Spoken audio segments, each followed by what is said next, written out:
When it comes to the short game, we're not going to become world champion wedge players or Sevi Ballesteros or Phil Mickelson or anything overnight. But we want to try and have at least a reliable foundational technique that we can trust. But when you don't know one of the main reasons that you're screwing up a lot of the time, you can keep having tricky shots, whether it's out of the rough. And you get a little bit short sometimes. You're like, I don't know why. But when you have a very simple sort of checklist, and even just one thing that I want to show you today, what it's going to do is give you a method that not only helps your chipping, your rescue shots, really even pitch shots. It's going to help bunker shots too. And what I'm doing is in the arms. It's a very subtle, quick and easy little trick that I'm going to give you that is going to help every single shot be more consistent. This little trick is about the arms, and what I'm doing on the setup, you saw it on the first one which I didn't do well, and the bunker shot, and on here as I set up to the ball. All right, it's not the feet, it's not the clubs, it's not the hands, it's the arms and my arm position.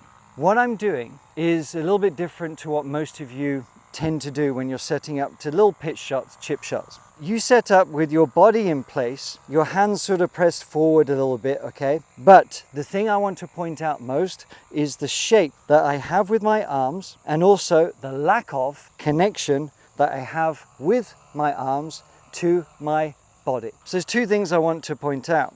When we have a bit of air here, that's going to affect our movement in the fact that we're not going to have a reliable sequence. Sometimes the body is going to go a little bit more. Sometimes the hands are going to go a bit more.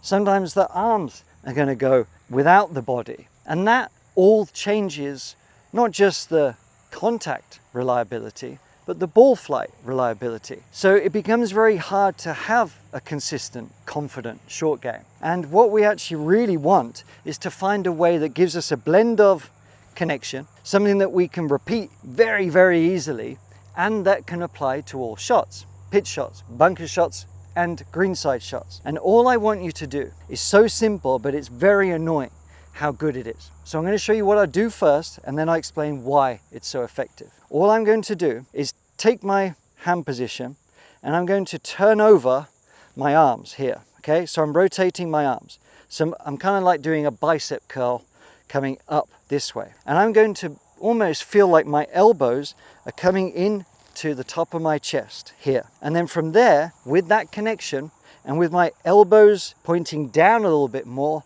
this way, it's going to feel almost like I am keeping my palms up as I swing, my elbows up, but it's like I'm passing like a bag of sand or something like this. I'm in control. And why this works is because the club's not fighting me. I am just moving together my arms, the club, and my body in a nice pattern that is repeatable. It's a nice smooth arc. And you can see just from that alone how repeatable that is all the way through, backwards and forwards.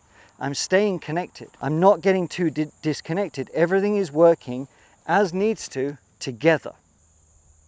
So this method, it blends connection, structure, along with having a nice touch and feel without being too wristy. Because we still want to have a nice firm grip on the club, but we're not really tense in the forearms. The forearms feel very soft and gentle, but we're relaxed. We don't want the arms too rigid. We don't want them too bent. We don't want to be using too much wrist, and we don't want to be too structured either. So we're trying to blend them all together. And having this little setup where the arms are just sort of slightly tucked in and those forearms are rotated with my triceps touching the upper chest, what's going to dictate my general action is not going to be my wrists. It's going to really pretty much feel like it's my sternum here.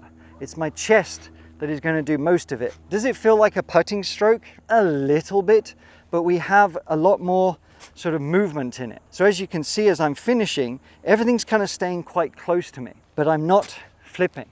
I'm not getting disconnected. It's working in a nice harmony.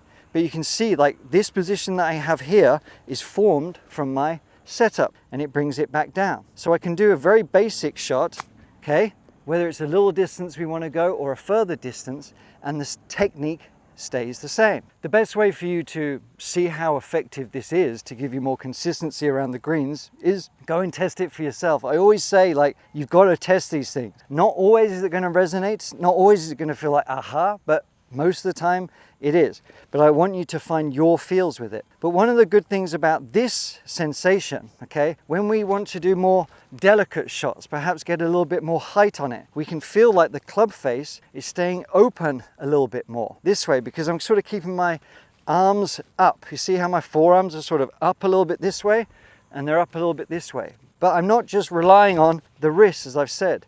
Everything's kind of staying neutral and passive, but I can pop it up every single time. It might not be giving you the world's best lob shot technique to get all the spin you need, but it's going to be reliable. Your contact is going to be reliable. So no matter what shots you have, you can start becoming more confident. And it works with all different types of clubs as well. I've only got the 56 here, but it's the same technique no matter what I'm doing. Whether I want a bit of a bump and run, whether I want it to go higher, whether I'm playing out of a bunker. All I'm doing is connecting the top of the triceps, but turning those elbows over so they're not fighting each other. So we're not combating the wrists all the time. Everything is nice and connected. It's so simple, but I really want you to try it and let me know how you get on. If you want another arm position that is going to transform your full swing, you've got to check out this lesson. It's been a game changer for so many people.